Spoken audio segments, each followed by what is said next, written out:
পাকিস্তানের বিপক্ষে সিরিজ জয় হাতুরু সিং এর শক্তি টাইগারদের হেড কোচ পরিবর্তনের কথা এখনই ভাবছে না বিসিবি। খেলোয়াড়ি জীবন শেষ হবার আগেই নয়, রাজনীতিতে আসা তৈরি হচ্ছে ক্রীড়াঙ্গনে দুর্নীতিবাজদের তালিকা। থিম্পুতে সাফল্যের ধারা অব্যাহত রাখতে চায় বাংলাদেশ, রবিবার ভুটানের বিপক্ষে বড় জয়ে লাল সবুজদের মনোনিবেশ। ইউএফা নেশনস লিগের রাতে হাঙ্গেরির মুখোমুখি হবে জার্মানি, নতুন তারকাদের নিয়ে জার্মানদের মাঠ কাঁপানোর প্রস্তুতি।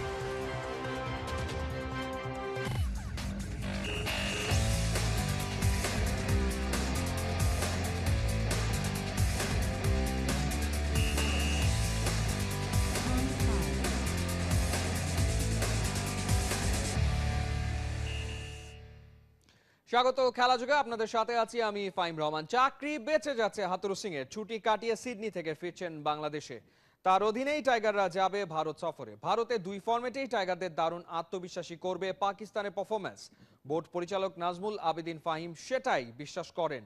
নাইয়ান বিন জসিমের রিপোর্ট। কোচের আন্ডারে কি ক্যাম্পটা শুরু হবে নাকি কোচ সরাসরি ভারতে আসলে দলের সঙ্গে যোগ দিবেন? হেড কোচ আসবেন, এখানেই আসবেন। হাথুরু আসছেন, হাথুরু থাকছেন। সিডনি থেকে ছুটি কাটিয়ে ফিরে বাংলাদেশ থেকেই দল বল নিয়ে ভারত সফরে যাচ্ছেন। টাইগার হেড কোচের থাকা না থাকা ইস্যুতে বাতাসে যে গুঞ্জন ভাসছে তা যে শুধুই গুঞ্জন সেটা আপাতত বোর্ড পরিচালক নাজমুল আবেদিনের কথায় স্পষ্ট। যদিও সেই প্রশ্নে কিছুটা দ্বিধা দ্বন্দ্বেই ছিলেন বোর্ড পরিচালক নাজমুল আবেদিন। হেড কোচ আসবেন, এখানেই আসবেন। হাথুরু ছুটিতে থাকলেও পুরো দমে টাইগারদের অনুশীলন চলছে হোম অফ ক্রিকেটে। সব ক্রিকেটারকে নিয়ে সোমবার থেকে ভারত সফরের আনুষ্ঠানিক অনুশীলন শুরু। তার আগে দেশি কোচদের নিয়ে ঘাম ছড়াচ্ছেন মুস্তাফিজ মাহমুদুল্লাহরা। কঠিন সফরে কঠিন চ্যালেঞ্জ অপেক্ষায়। তবে বাংলাদেশ দলের জন্য শক্তি পাকিস্তান থেকে নিয়ে আসা আত্মবিশ্বাস। পাকিস্তান সিরিজটা আমরা বেশ ভালোভাবে আসলে কাটিয়েছি। মানে আপনি আমাকে একটা ইন্টারভিউতেও বলছিলেন আসলে যে যদি সাহস নিয়ে দাঁড়াতে পারে ক্রিকেটাররা বা ব্যাটাররা বাংলাদেশ ভালো কিছু করতে পারে, ইতিহাস লিখতে পারে। তো সেটাই হয়েছে। ইন্ডিয়া সিরিজটা আসলে কতটুকু মনে হচ্ছে যে চ্যালেঞ্জিং হতে পারে বাংলাদেশের জন্য, বা কোন কোন পয়েন্ট অফ ভিউ থেকে মনে হচ্ছে একটু চ্যালেঞ্জিং হতে পারে দুইটা ফরম্যাটে? ইন্ডিয়া আগের তুলনায় বাংলাদেশকে আরও সমীহ করবে, আর একটু প্ল্যান্ড ওয়েতে খেলার চেষ্টা করবে। আগে হয়তো যতটা যেভাবে বাংলাদেশকে দেখতে সেভাবে দেখবে না। আমার মনে হয় যে বাংলাদেশের জন্য ইন্ডিয়া তুলনামূলক একটু শক্ত প্রতিপক্ষ। সো যে মানসিকতা নিয়ে পাকিস্তানের সাথে খেলেছে সেই মানসিকতা নিয়েই আমরা খেলতে পারি কি না, সেই চ্যালেঞ্জটা কনসিস্টেন্টলি বজায় রাখতে পারি কি না, সেটা আমাদের জন্য একটা চ্যালেঞ্জ হবে। টি-20 ফরম্যাটে কি মনে হচ্ছে, মানে বাংলাদেশের ওই জায়গাটায় আসলে স্পেসিফিক, তারা তো আসলে ওয়ার্ল্ড চ্যাম্পিয়ন, সেখান থেকে কতটুকু চ্যালেঞ্জ থাকবে? তো ওরা একটা যে কোনো ফরম্যাটে ওরা খুব ভালো দল। টি-20 কথা এই মুহূর্তে বলাটা একটু মুশকিল। তবে টেস্ট ক্রিকেট এমন একটা ফরম্যাট যে ফরম্যাটটা সব ফরম্যাটকেই ইমপ্রুভ করার ক্ষেত্রে ভূমিকা রাখে। আমি নিশ্চিত যে ওই কনফিডেন্সটা এখানেও কাজে আসবে। আর যেটা বললাম যে বোলিংটা আমাদের অনেক ভালো হচ্ছে। বোলিং শক্তি যে কোনো দলের জন্য খুব ইম্পর্টেন্ট জিনিস, সেটা টি-20তে কাজে আসবে। দায়িত্বে বসেই বিপিএল নিয়ে আসার কথা শুনিয়েছিলেন বোর্ড প্রেসিডেন্ট ফারুক আহমেদ। জানিয়েছিলেন নতুন ফ্র্যাঞ্চাইজি মালিকদের সঙ্গে নিজেই ইন্টারভিউ নিয়ে বিপিএল এর কোয়ালিটি দল নিশ্চিত করবেন। শনিবার চিত্রনায়ক শাকিব খানের প্রতিষ্ঠান রিমা খারলানের সঙ্গে মিটিং করেছেন বিসিবি প্রেসিডেন্ট। শাকিব খানের বদলে বিসিবিতে এসেছিলেন প্রতিষ্ঠানটির ডিরেক্টর আরেক চিত্রনায়ক ইমন।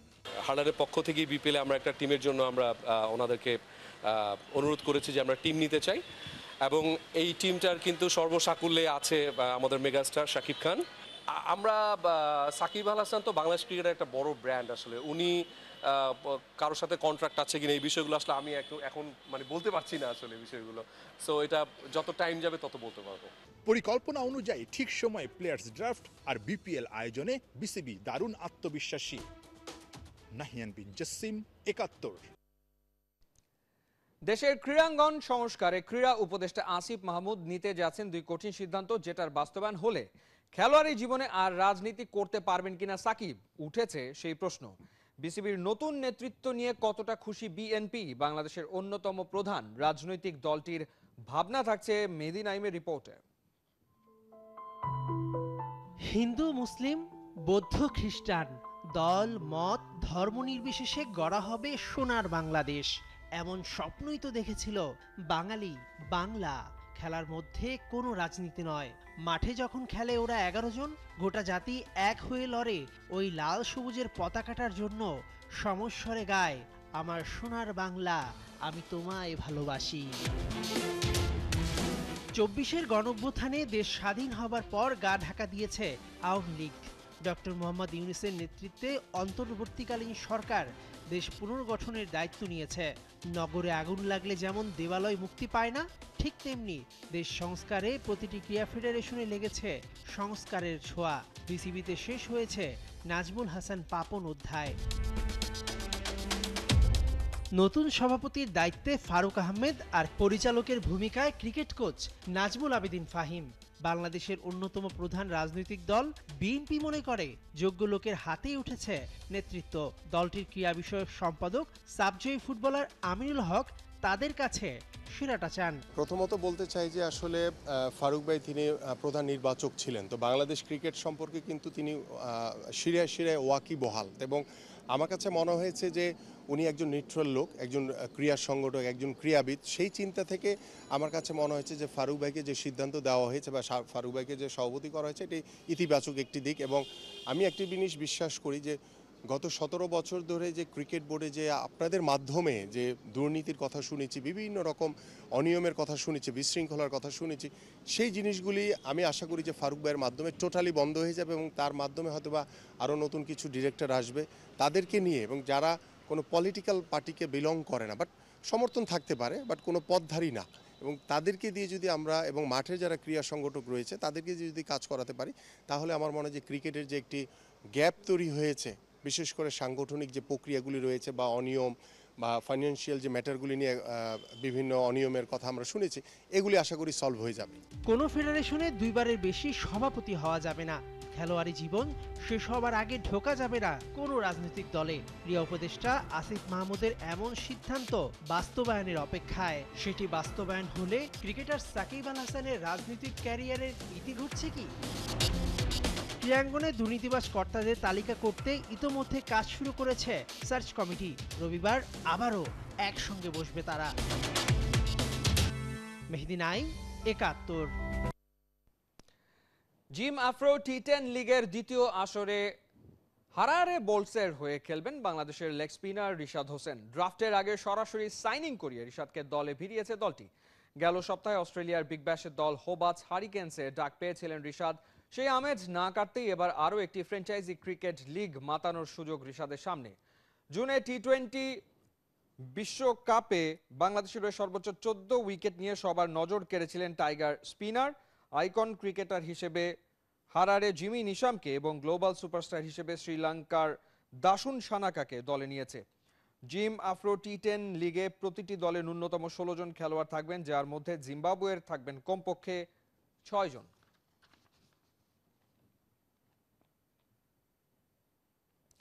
যার হওয়ার কথা ছিল দুনিয়া কাঁপানো ব্যাটার, হালের বিরাট কোহলি, স্টিভ স্মিথ কিংবা কেইন উইলিয়ামসনকে হারিয়ে যে ছড়ি ঘোরাবে বাকি সব বোলারদের ওপর, সেই বাবর আজমকে নিয়ে এখন কেবল হতাশার সাগর। ব্যাটে রান না থাকার মাসুল ইঞ্চি ইঞ্চি করে শোধ করতে হচ্ছে এই টপ অর্ডার ব্যাটারকে, যে কারণে পিসিবি তাকে সাদা বলের ক্যাপ্টেন্সি থেকে সরিয়ে দেওয়ার কথা ভাবছে। তার মানে কি দল থেকে বাদ পড়তে পারেন বাবর? উত্তর জানার চেষ্টা করেছেন খালিদ জামিল। সাদা বলে পাকিস্তান দলের ক্যাপ্টেনের চাকরিটা কোনো মতে টিকে আছে বাবর আজমের, সেটাও আর রাখতে চাইছে না পাকিস্তান ক্রিকেট বোর্ড। এরই মধ্যে তার শক্ত আভাস দিয়েছে তারা। দেশটার ঘরোয়া ওয়ানডে কাপ শুরু হচ্ছে কদিন বাদেই, সেখানে কোনো দলের নেতৃত্বেই রাখা হয়নি বাবরকে।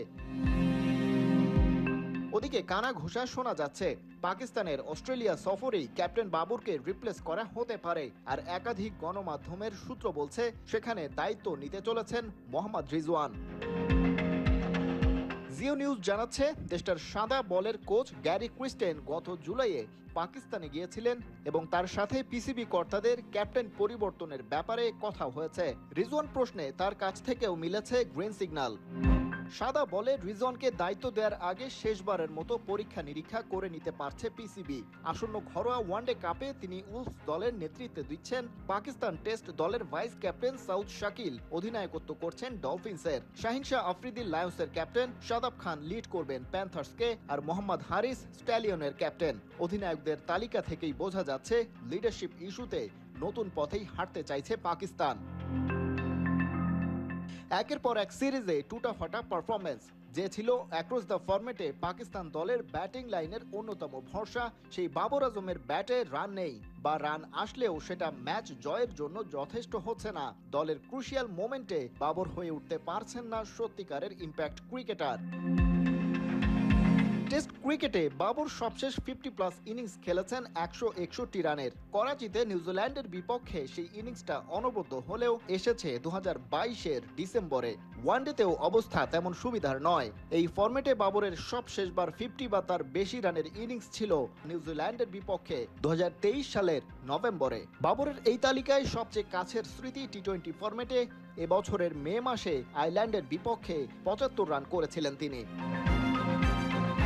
কদিন আগেই বাংলা ওয়াশ হওয়া সিরিজে এই বাবরের পারফরমেন্স চূড়ান্তভাবে হতাশ করে পিসিবিকে। ওদিকে হাতেও বিকল্প মোটামুটি রেডি, কারণ 3 ফরম্যাটেই কম বেশি রানে আছেন রিজওয়ান। সে কারণেই বাবরকে নেতৃত্ব থেকে সরিয়ে দেওয়ার সিদ্ধান্তের খুব কাছে পাকিস্তান ক্রিকেট বোর্ড। খালিদ জামিল, 71।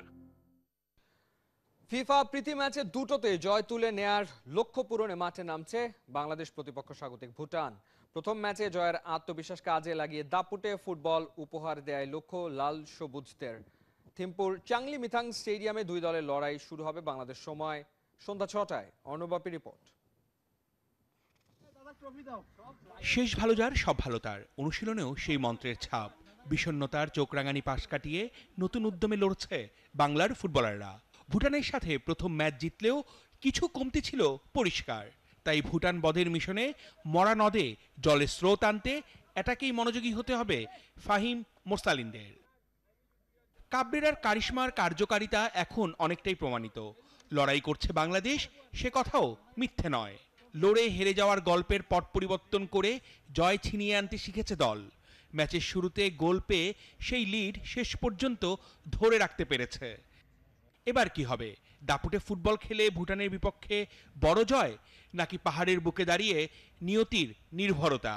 ভুটান আমি বলবো ফার্স্ট ম্যাচ ওরা অনেক ভালো খেলছে, তারপর ওরা 3-4টা প্লেয়ার মিস করছে। সবাই টিমের জন্য দোয়া করেন আর টিমের সাথে থাকেন, আর ইনশাল্লাহ আমরা 3 পয়েন্ট। তো আমাদের কিছু অ্যাডজাস্টমেন্ট ছিল আজকে ট্রেনিং, আমরা মূলত মিটিং এ এবং ট্রেনিং এ আমরা কিছু অ্যাডজাস্ট করেছি, কিভাবে আমরা প্রেসিং এ যাব, কিভাবে আমরা ব্লকটা করব এবং কিভাবে আমরা অ্যাটাকে যাব, এবং আমরা তাদের যে দুর্বল সাইডগুলো আছে, যে সাইডগুলো কিভাবে আমরা সেই কাউন্টারে আমরা সেই স্পেসগুলোকে কাজে লাগাবো, মূলত এইগুলো নিয়ে কাজ হয়েছে। স্টেডিয়াম জুড়ে সিংহভাগ ভুটানির দেশে প্রবাসী বাংলাদেশিরাও থাকবেন। কোণঠাসা হয়েই হয়তো তারা বাংলাদেশ বলে গগন কাঁপানো চিৎকার তুলবেন। সংখ্যাগুরুদের ভোরকে দিয়ে বিজয় উল্লাস করতে পারবে তো লাল সবুজরা? নতুন বাংলাদেশে চারিদিক থেকেই যখন ক্রীড়াঙ্গনের জয় জয়কার, সেই ধারাবাহিকতা ধরে রাখতে সবটা দিয়েই লড়বে জামাল, তপু, সোহেলরা। অলরেডি আমরা মেনশন করছি 50% ডান, আরো 50% বাকি আছে। সো টুমরো টিমের জন্য ইটস দ্য ফাইনাল, কারণ আমরা ফার্স্ট ম্যাচ জিতছি আর আমরা আরো 3 পয়েন্ট নিতে চাই। সো লক্ষ্য হচ্ছে 3 পয়েন্ট, আর বাংলাদেশ গেলে আমরা সবাই হ্যাপি থাকবো ইনশাআল্লাহ। এখন বাকিটা দেখার অপেক্ষা। ভুটানের বিপক্ষে হাসবে বাংলাদেশ, নাকি সমর্থকদের চোখে ভাসবে ঘোর বর্ষা? অর্ণব বাপি, 71। ইতালির কাছে হেরে ইউএফএ নেশনস লিগ শুরু করলো ফ্রান্স। পিএসজির ঘরের মাঠে ইতালির কাছে 3-1 গোলে হেরেছে দিদিয়ের দেশমের দল। 2022 বিশ্বকাপ ফাইনালের পর এই প্রথম কোনো ম্যাচে 3 গোল হজম করলো ফ্রান্স। কিক অফের মাত্র 13 সেকেন্ডে ফ্রান্সের ইতিহাসে এবং নেশনস লিগে দ্রুততম গোল করে এগিয়ে নেন বারকোলা। দুর্দান্ত শুরুর পর খেই হারিয়ে শেষ পর্যন্ত ইতালির সঙ্গে আর পেরে ওঠেনি কাতার বিশ্বকাপের রানার্স আপ দলটি। 30 মিনিটে ফেদেরিকো ডিমার্কোর গোলে সমতায় ফেরে ইতালি। দ্বিতীয়ার্ধে আবারও দারুণ এক আক্রমণ থেকে জালের দেখা পায় সফরকারী ইতালি। 50 মিনিটে গোলটি করেন ডেভিড ফ্রাটেসি। এরপর 74 মিনিটে ব্যবধান 3-1 করে তারা। 2008 সালের পর এই প্রথম ফ্রান্সের বিপক্ষে জিতল ইতালি। মাঝে দুই দলের 3 ম্যাচের সবগুলো তারা হেরেছিল।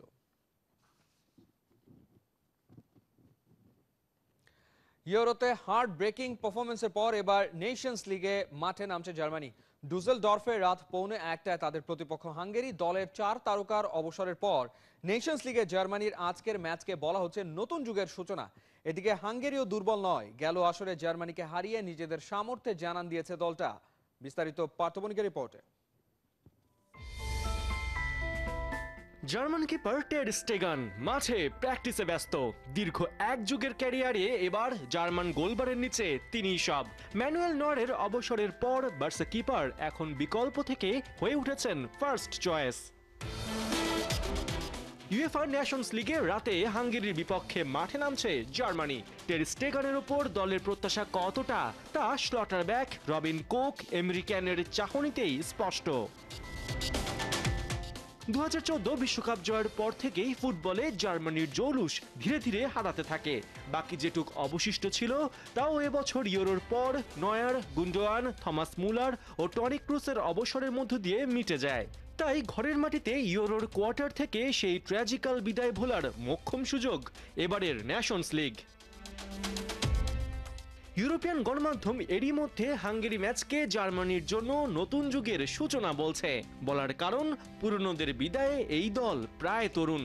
সব ঠিক থাকলে অভিষেক হতে পারে ডিফেন্সিভ মিডফিল্ডার অ্যাঞ্জেলো স্টিলার। ক্যাপ্টেন্সির দায়িত্ব উঠছে জোশুয়া কিমিচের হাতে। ফাইনাল থার্ডে কাই হার্টভেটস পাচ্ছেন ফ্লোরিয়ান উইটস ও জামাল মুসিয়ালাকে। তবে গেল কয়েক বছরের টানা ডাউনফলের পর দলের ওপর জার্মান ফ্যানদের ভরসা যে এখনো স্ট্রং তা কিন্তু বলা যাচ্ছে না। তাদের প্রশ্ন, পুরনো জার্মানির দেখা কি সহসাই মিলবে না?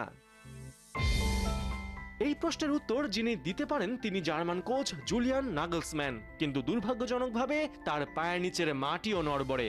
গেল বছর হ্যান্সি ফ্লিকের স্থলাভিষিক্ত হবার পর 13 ম্যাচের মধ্যে জিততে পেরেছেন মাত্র 7টা। এমনকি রাত পোহালে যে হাঙ্গেরির ফেস টু ফেস হতে হবে তারাও দিয়ে রেখেছে প্রতিশোধের হুঙ্কার।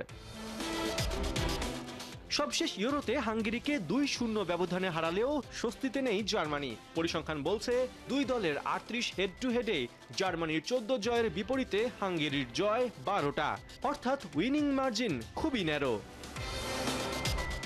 পাশাপাশি মঞ্চ যখন নেশনস লিগ তখন জার্মানির চিন্তা আরও বেশি। গেল আসরে দুই লেগের কোনোটাতেই হাঙ্গেরিকে হারাতে পারেনি তারা। উল্টো একটাতে নিজেরাই হেরেছে, আরেকটা হয়েছে ড্র।